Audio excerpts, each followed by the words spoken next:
we're now just looking forward to his contribution to the Foundation's 20 Climate Action Week. Ladies and gentlemen, Colombia's ex-president Juan Manuel Santos. Dear friends, it is an honor to speak to you today as part of this fourth F20 high-level forum. I am delivering this message in my capacity as a member of the Elders, the group of independent global leaders founded by Nelson Mandela to work for peace, for justice, and for human rights.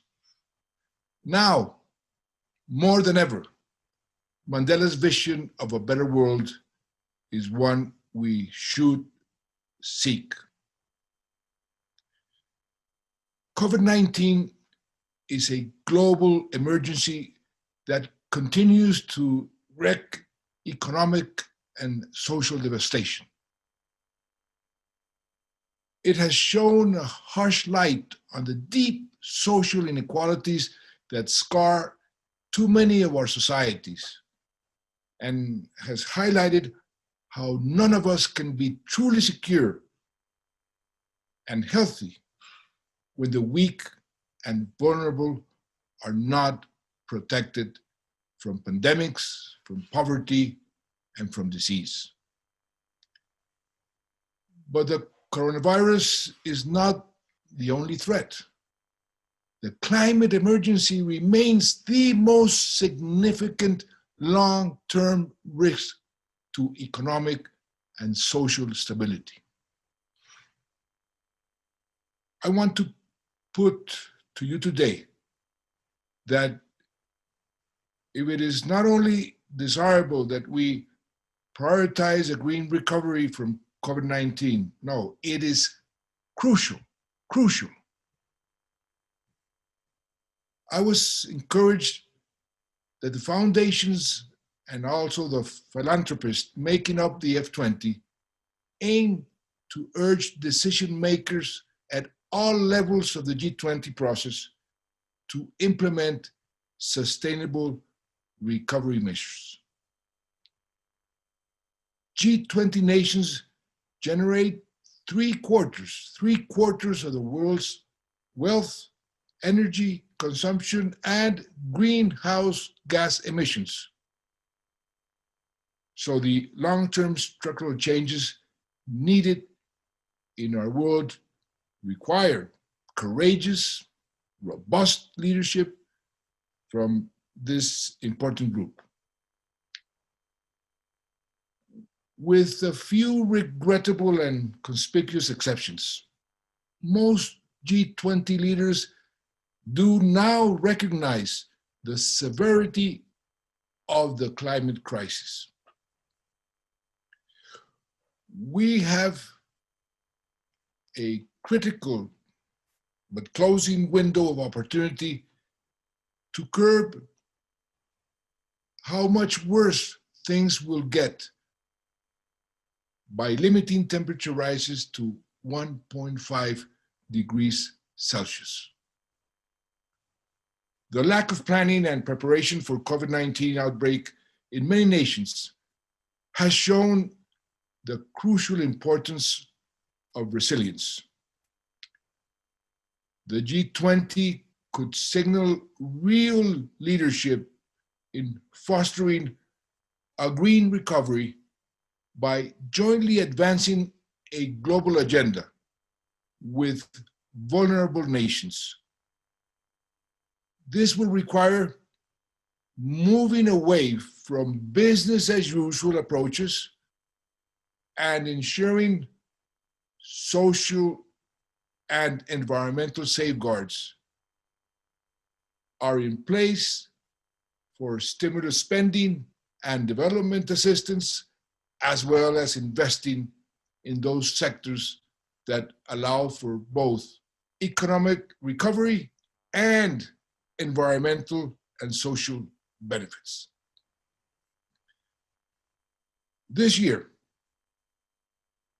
Bangladesh admirably modeled ways to safeguard its people from increasingly powerful storms, managing to cope with Cyclone Amphan while simultaneously responding to the pandemic and economic crisis.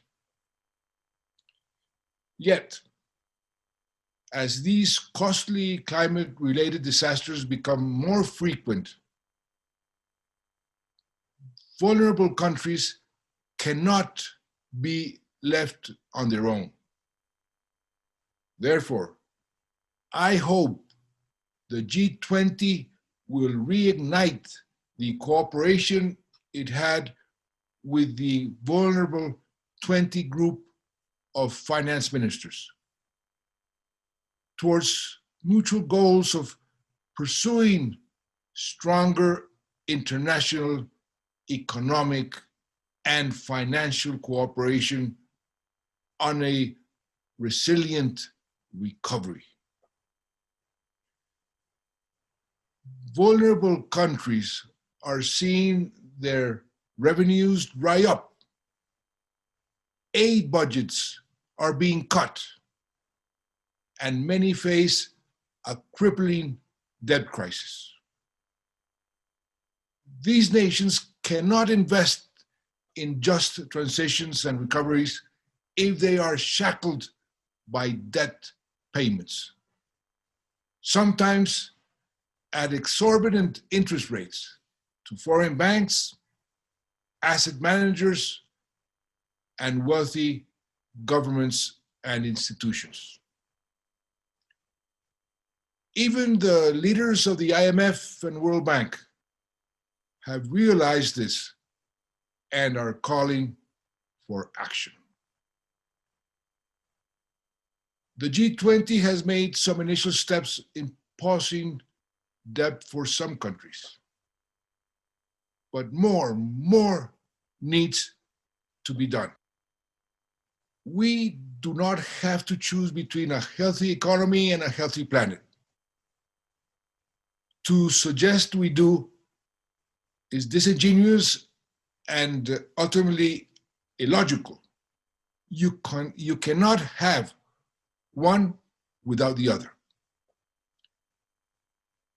The International Energy Agency has published a sustainable recovery plan which shows that in the energy sector, the best investments from whichever angle you look at are investments in energy efficiency, renewable energy, and natural climate solutions.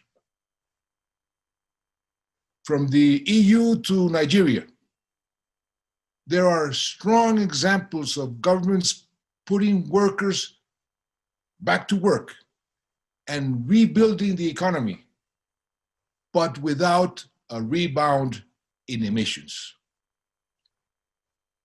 The EU is bringing forward its Green Deal, creating jobs in the badly hit construction sector, and cutting household bills through renovating buildings for energy efficiency. Nigeria is reliant on the oil and gas industry for 70% of government revenue and has been hard hit by the drop in the price of oil. Despite this challenge, it has put forward an ambitious and forward-looking COVID-19 recovery plan, including a new program to boost solar energy, expanding access to energy to 5 million people, and creating 250,000 jobs. The government has made the courageous decision to end fossil fuel subsidies, recognizing that there has never been a better time to do so with oil prices so low. This move is expected to save the government $2 billion a year. This is the time for the G20 to also finally make good on its commitment, first made over a decade ago, to end fossil fuel subsidies once and for all. Even though the case is clear for a green recovery, this does not mean it is happening. In April, G20 finance ministers pledged to support an environmentally sustainable and inclusive recovery, consistent with the 2030 agenda. But recovery spending is going in the wrong direction. According to the Energy Policy Tracker, so far, more public funds have gone on fossil fuels than clean energy during the pandemic. This is wrong. This is a wasted opportunity. For tropical forest countries like mine, like Colombia, natural climate solutions provide an innovative approach to restart the economy while generating climate, poverty alleviation, and biodiversity benefits. Natural climate solutions are the prevention of deforestation, restoration of ecosystems, and better management of land that ensures that carbon stays in the ground instead of being released into the atmosphere.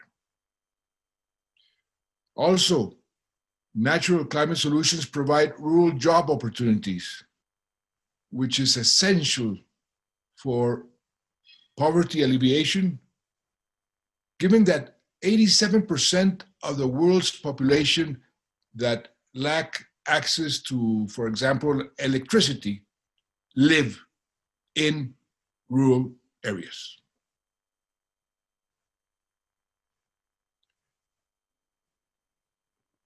Building back better means investing in zero carbon industries and job creation, while supporting workers and communities through the transition.